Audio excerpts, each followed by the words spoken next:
पहले तुम थाने नहीं गए ना, यदि 4500 रुपया मजदूरी बन रही है, उन्हें इनको दे देने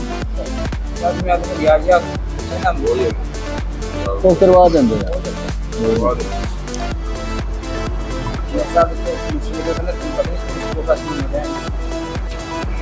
की मसला होया झगड़ा होया अरोसी सफाई वगैरह ले ली थी मुड़ के ना साढ़े कोठे के उत्ते गए घर छत्तां दे उत्ते चढ़ के बदतमीजी वगैरह की उन्होंने ते असीं घर पहुंचे मुड़ के दरखास्त गई है इनका होना तुसी की मसला दसो किस चीज़ के पैसे ने